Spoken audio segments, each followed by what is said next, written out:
Do you have any questions on this subject? We're going to be discussing the G20 in a couple of minutes, but yes, please. Mr. No, President, right there. what gave you the idea for this rebrand? And a question for you, the newly minted Secretary of War. What message does this send to our enemies, to our allies, to the American people? And again, what gave you the idea for this rebrand at this moment? I think it sends a message of victory. I think it sends really a message of strength. We're very strong. We're much stronger than anyone would really understand.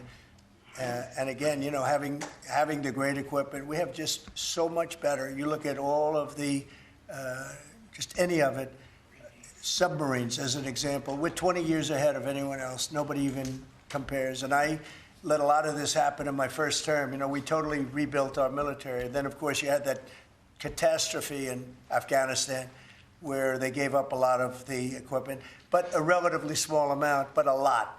It was a lot in Afghanistan. I think it was the most, General, I'd say it was the most embarrassing day in the history of our country, the way that happened, the way they went to the wrong airport. They should have gone to Bagram, not the local little airport with no security, with tight quarters, etc.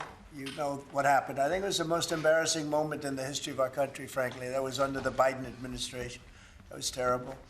And we were going to be leaving, but we were leaving with strength and dignity. We were going to keep Bagram because Bagram's 1 hour away from where China makes its nuclear weapons. We're going to have that all to ourselves, a big, beautiful place built many years ago from money that today would be the equivalent of, you know, many, many billions of dollars. You couldn't build it.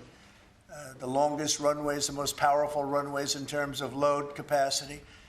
And we just walked away from it. So stupid. And they were fools. The people were fools. No, we have the strongest military, and I think that indicates we have the strongest military.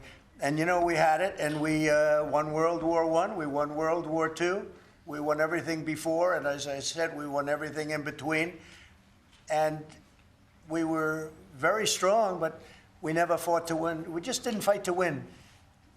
We didn't lose anything, but we didn't fight to win. We could have won every one of those wars quickly, but they went a route that I think was probably politically correct, but not correct for our nation. So I think the Department of War sends a signal.